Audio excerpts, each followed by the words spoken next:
you doing? Not too bad. Good. We figured out the Google Hangouts, so that's great. Yeah, first time doing it, so it's pretty sweet. Yeah, I unfortunately use this all the time. So, all right. Well, did you work today or no? I worked last night. Oh, cool. Yeah, I was really busy. So. Yeah. So I'm already recording. So, I guess my first question for you is just, like, what's your name and what do you do? Did you always want to do this for a job? Okay, so my name is Matthew Stinson.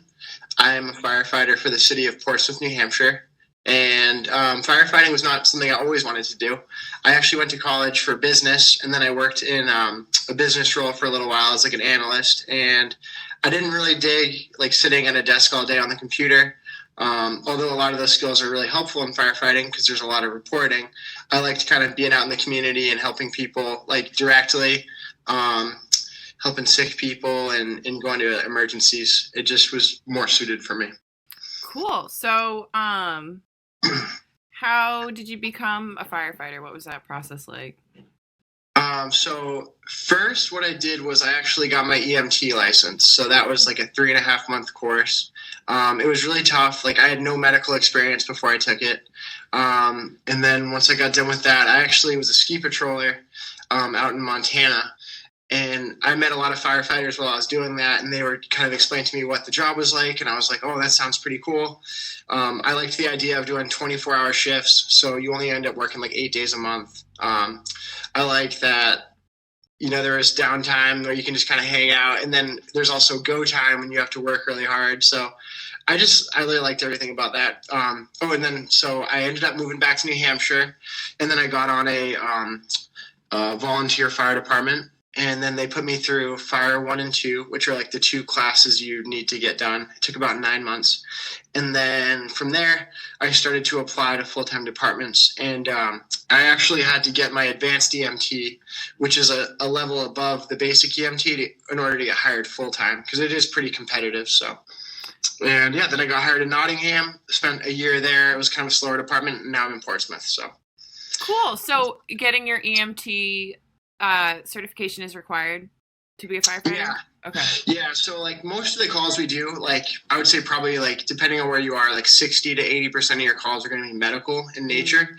So it's really heavy on the EMS stuff. So like you got to be like, you can't be scared of blood. Like you have to start IVs and be able to, deal with like pretty stressful situations. So EMT is like huge in firefighting. I had no idea, because you think like the people with the ambulance would just do that, but you guys are just as much a part of medical treatment sometimes? Yeah. So like nowadays there's really not as many fires because of like sprinkler systems and smoke alarms.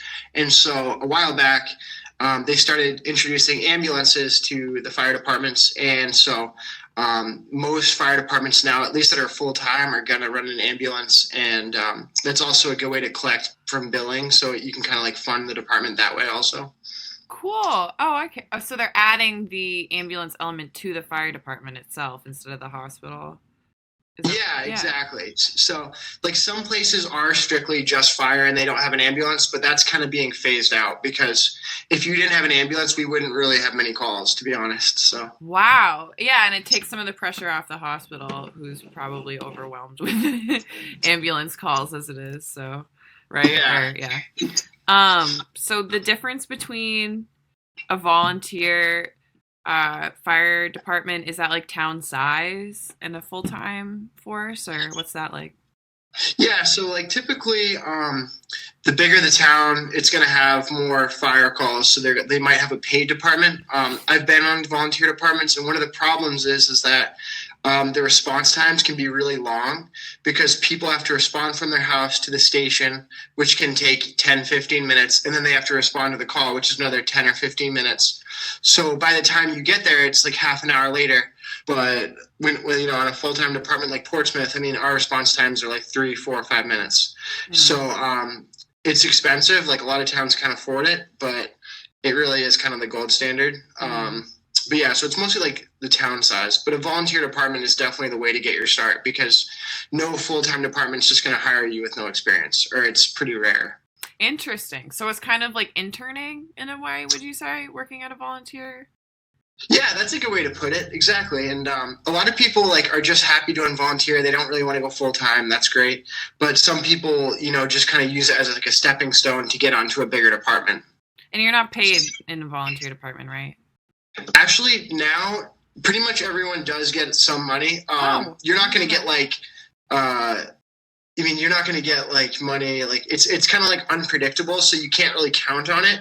But if you get a call, like you will get something. Like a lot of times what they'll do is they'll have like a pool of money. So like, let's say the city will be like, all right, we're going to set aside $100,000 this year. And for every call, we're going to divide it up. Like, so the more calls you have, like the smaller the pot size gets, but they just kind of dwindle it down. And so you might not get like an hourly rate, but it might end up being like, I don't know, $50 per call or something like that. So you're hoping it's not there's not a lot of calls, because then you'll get paid less kind of thing? Like, there's definitely some truth to that. Like you might make less money per call, but it also gives you more opportunities to like learn and totally. Yeah. Well, that's good. I didn't know they get paid at all. That's some incentive. Cool. So I think you already talked about your hours. What hours do you work? What's the typical work week like? And has it always been like that for you? Or? Okay. Yeah. So, my first volunteer department, So my first career department, I did 4 10-hour day shifts, and it was like a rotating schedule. So like some days I would get like 2 days off. Sometimes I would get like 6 days off, just kind of the way it went. And then now I actually do 2 10-hour day shifts, and then I do 2 14-hour night shifts in a row. So I work 4 on, 4 off, and it just repeats itself. But a lot of places will do 24-hour shifts, which are, most people kind of prefer that because you can work less and then you can work a second job. So like if you work 24-hour shifts, you can do like 1 day on, 1 day off, 1 day on, 5 days off, and that would just repeat itself. Or you might do like 1 day on, 2 days off, 1 day on, 4 days off. So you get a lot of time off is kind of like the bottom line. Cool. Yeah. Yeah. So there's a bunch of different hours you could work as a firefighter, right? Right. Yeah, exactly. So there's a bunch of different schedules. It's not like one set thing. That's cool. Yeah. Do you have to, like, when you're there, do you sleep there, or do you like when you're working those long shifts? Yeah. So at night, during the day, it's definitely frowned upon to be sleeping. I mean, granted, so sometimes like if you're working overtime and you have to work like a 48-hour shift and you get like a lot of calls the night before, they'll let you rest just because that's safer. But so typically in the day, you're going to be awake, like checking your apparatus, training, working out, studying. And then we always eat dinner together. So like a lot of times we'll all cook together for dinner, and then we have like our chores. So we'll like clean the floors in the kitchen, take out the trash, do dishes, stuff like that. And then pretty much the nighttime, you can kind of do whatever you want. When there's calls, you obviously have to respond, and those can take up some time. Like last night, I didn't really get to sleep very much. Like it's like every time we got back to the station, we got another call. So sleep is like, it's nice, but it's not a guarantee. Right. But yeah, you can, as long as there's no calls, for sure. So when you're not on a call, you guys are kind of just hanging out together, like? Pretty much, yeah. Like, so right now, like I'm a probationary member. So during your first year, you definitely have to be on your game because you can get fired for any reason. And then after a year's up, then you're more of like you're a permanent employee, and you're not really going to get fired just for anything. But basically, during your probationary year, like you don't really have time to like just sit around and hang out because there's always stuff you can be working on in your manual. But after that, you can definitely like hang out, like watch TV, like kind of do whatever you want as long as you're responding to calls. That's cool. I didn't know what you meant by studying. So that's the manual that you study. Yeah, exactly. So like, cool. and a lot of this stuff's like pretty strict. Like you have to know like where all the like you have to know like where all the equipment is on every truck, and like that can be pretty hard because like we have 3 stations and we have like multiple engines in each, so you have to be like know like where everything is. Because if you're on a fire scene and you're like opening up every compartment looking for something, it looks terrible. Like the chiefs don't like that. Yeah, you need to. There's always something to practice for when you're not on a call. Right. Yeah. So like, it's kind of a loaded question. Like, yes, you can hang out, but as long as like you know what you're doing and like you're ready to go. Yeah. So. Yeah. Not as often as you would think, probably. Yeah. Yeah. Because a lot of the skills are really perishable too. Like, you know, using the jaws of life to rescue a person out of a car. Like, you don't use that every day, so it's a good idea to like train on that stuff pretty regularly. Yeah, so you're not like on the scene like, oh God, how do I do this again? You know, you can't. There's no room for that. There's no room for hesitation. You've got to be really used to it. That makes sense. Yeah. So we went over the hours that you work.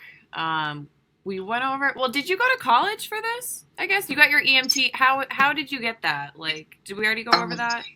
No, we didn't. Okay.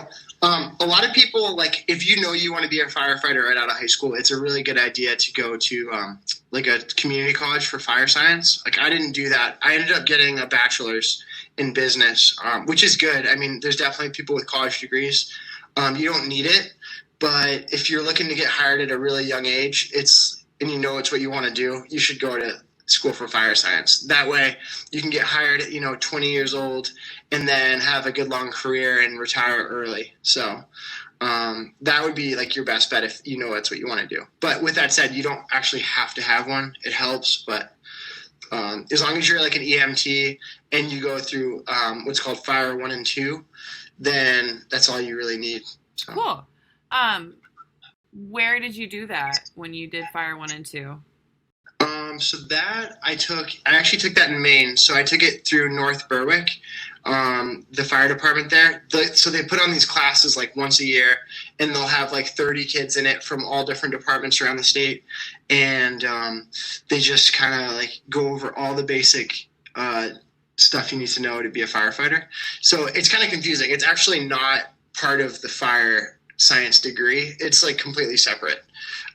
So although I think if you do study fire science, you might get Fire 1 and 2 at the same time. I'm not sure, but yeah. So, and then also like if you took it in New Hampshire, they have like what's called the New Hampshire Fire Academy, and you can actually go there and take it in like, I want to say like 8 weeks. You can get it done really quick, but it's like 7 days a week, 24 hours a day.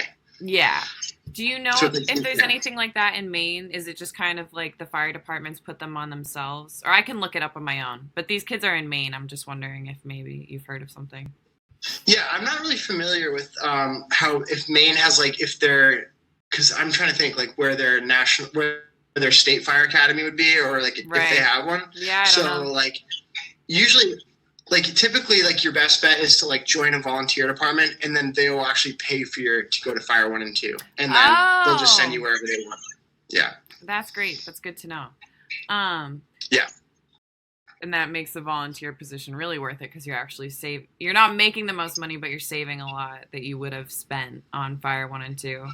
Maybe. Yeah, because that costs like thousands and thousands of dollars. So I mean, yeah, like you don't want to pay for that out of pocket. It's like if you're like affiliated with a department, it just makes everything so much easier. Really though, it's not that expensive to become a firefighter compared to other careers that pay less. You know what I mean? Like that's a great deal, I feel like. Overall. Yeah. It really is pretty nice. Like typically, I mean, so like your starting pay as a firefighter isn't going to be that high. Like I think usually like when I worked in Nottingham, I started at like $17 an hour, but then you kind of go up from there. So like, and then like the bigger departments, you're going to be making like $20 an hour, 21 to start. And then you get overtime, and then, you get percent increases each year. So you can do pretty well, like, especially if you work some overtime. That's great that it's hourly because you can rack up more hours right? It's hourly. Are there salaried firefighter positions? That would be like your administrative people, like the chiefs would be salaried, but like everyone else is hourly, and Very cool. it's like a union position. So like you have collective bargaining, like you have a group that basically gets you raises each year, and they kind of advocate for you. So that's sort of nice too. Like, there's a union at your department. Yeah, so we have a union. It's part of the IAFF, International Association of Firefighters. Very cool. And yeah, so you pay dues. It's not that much. It's like $20 a pay period, but they definitely like, get you more money each year. And if like something happens on the job, like if you have a dispute with anything, like you can always bring it to them and they'll help you get it resolved. So it's kind of nice. Yeah, they're there to advocate for between administration and the firefighters, the kind of advocate. Exactly. Yeah. Yeah. That's awesome. I didn't know any of this about becoming a firefighter. So do you work closely with cops, or is that kind of like do you work closely with other first responders? Yeah, we actually work really closely with the cops. So like a lot of times, like if you can imagine, in Portsmouth, like there's a lot of drunk people, there's a lot of people on drugs, combative people. So on any of those calls, you always get a police officer. When I worked in Nottingham, the police would come on every single call. So you get to know them really well, and you're working together. It's really nice when they can like help you with stuff, like because there have been instances of like EMTs and firefighters getting like stabbed and injured by patients. So anytime like you have like a questionable call, you just get a police officer there. You don't even think about it because it's always easier just to avoid the situation than to get into it and try to get out of it. So it's kind of like even if you don't need them at first, you might. So you might as well have them there, right? The cop. Yeah.